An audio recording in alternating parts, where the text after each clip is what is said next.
Hello everyone, I am Burak from Akdeniz University and I'm gonna talking about the SQL injection vulnerability today. Let's start.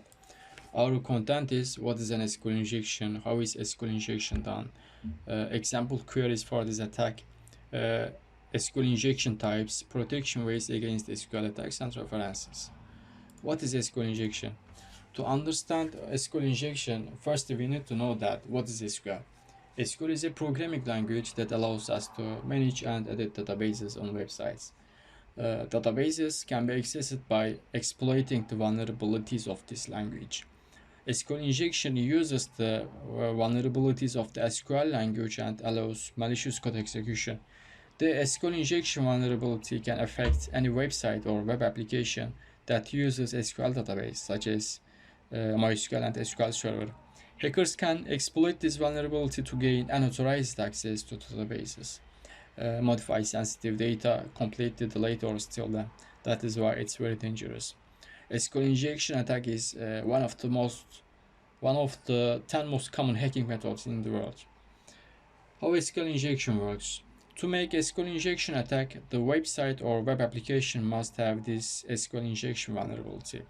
With certain controls, it can be understood whether this vulnerability exists or not. For the vulnerability to be exploited, the parameters sent by the attacker should be able to run on SQL engine without going through any check. The attacker manipulates the SQL engine by executing specially prepared SQL statements, then inserts malicious scripts into SQL so that attacker can display the tables that he wants on the database and he capture the sensitive user information. This sensitive user information can be such as credit card, user passwords, parolas, and etc. All of them can be easily viewed by the exploiting this vulnerability. In most cases, SQL injection can be easily exploited by entering invalid parameters or special characters like comma, square mark, dash. As you see, these are examples for bypassing login screen. All of them can be used whether this vulnerability exists or not. If there exists, can be used bypass to login screen. Example SQL injection queries. Select name from users where user ID equal to input number. For this query, new comments can be added to the input number field in this query. The added SQL statements cause the attacker to modify the database in any way he wants. In this way, the requested information will be reached, and SQL injection works on this logic. Another query is select from users where username equal to user and password equal to 1234556. This is normal query, but we will change to make SQL injection. Execution of this query is allowed if the data and the query match in the database. If the username and password are not found in the database, the query will be denied. Let's change the query now. As you see, we added our 1 equal to 1 double dash special statement to the username and password field. If this query is filtered in the database, execution is not allowed, but if there is no filtering, username and password are assumed to be correct and login will be allowed.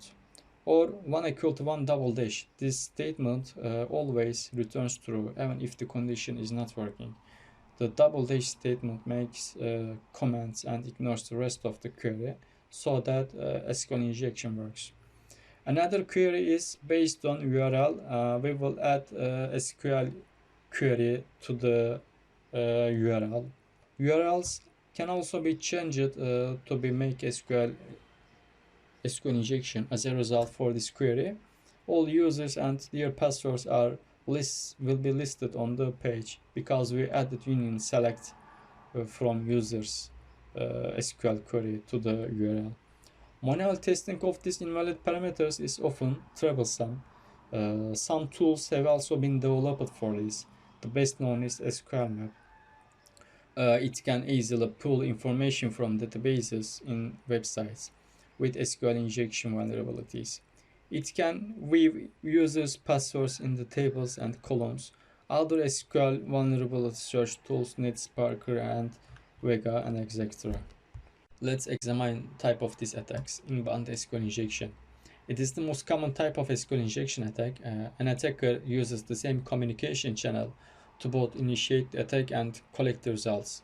This method has two types: error-based SQL and union-based SQL injection. Error-based SQL injection, in this type of attack, an error message is tried to be taken from the database. So the database is forced to fail by sending unusual commands. Error messages usually contain some informations. The attacker creates the poisoned queries according to these error messages. Error messages are useful in many applications, but should be displayed in limited quantities for websites, or disabled because hackers can use these error messages to make SQL injection attack. Another type of SQL injection attack is union based. It uses the union operator in the SQL language. This operator aims to combine two or more select statements. The error message is tried to be taken. According to the information obtained from the error message, the attacker creates necessary poisoned queries so that the database can be intervened. Union injection example here, as you see, select from stores where product ID equal to 1. As you see, we added union operator here and another select statement. Inferential SQL injection. The attacker sends various data to the server. The behavior of the server is observed according to returned results. While doing this attack, column names are found by trying letter by letter. For example, on the table named admin, A to Z characters are sent one by one in the query. According to the returned results, information about the table names or the database can be obtained. It is usually slow, as it is carried out by trial. Boolean-based SQL injection. It is based on sending SQL query to the database. The returned result is depend on whether the query is true or false. Depending on the result, the content within the HTTP response will change or remain the same. The database is numbered character by character, so that it is usually slow. Example for Boolean-based SQL injection: as you see, we added some Boolean statement to URL, like and1 equal to 1, another is and1 equal to 2. Time-based SQL injection. The attacker sends a SQL query to the database and sets a response time. The response time is compared with the specified time. According to response time, it is understood that the query is correct or incorrect. When compared to other SQL injection types, no error message. The output produced by the page in true-false stations does not change. It takes time, although not difficult to detect, and exploiting takes a long time. This is the example for time-based SQL injection. We added sleep code to the URL. Out-of-band SQL injection. What is the band? The band is the capacity of communication channel. The communication channel is a path between server and client. Usually, the database used by the web application depends on the sum of the features enabled on the server. This type of attack occurs when the same channel cannot be used to initiate the attack and collect the results. That is why this technique is not very common. This type of attack provides an alternative in situations where server responses are unstable. Out-of-band SQL injection is based on sending HTTP or DNS requests to database server. Protection ways against SQL attacks. Separating data. Gathering all data in one place increases the damage of SQL attacks. Separating data from each other using more tables helps mitigate the damage caused by SQL attacks. We shouldn't show database errors because database errors usually contain many information about the website's databases. This information is useful to attackers. By reading this error message, attackers can learn many information about websites databases and its vulnerabilities. As a result, hacker can easily exploit the system by using this error. Therefore, database error shouldn't be displayed directly to the user. We should use encryption algorithms. Sensitive data shouldn't be stored directly in the database.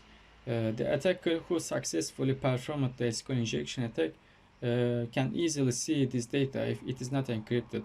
Therefore, sensitive data should be added as encrypted to the database. And we shouldn't use dynamic SQL and keep the database up to date. SQL injection is one of the 10 most common hacking methods in the world. With a successful SQL injection attack, all information in the database can be captured, data can be changed, deleted, credit card information and passwords can be captured. All security measures should be taken to protect them from the effects of these attacks.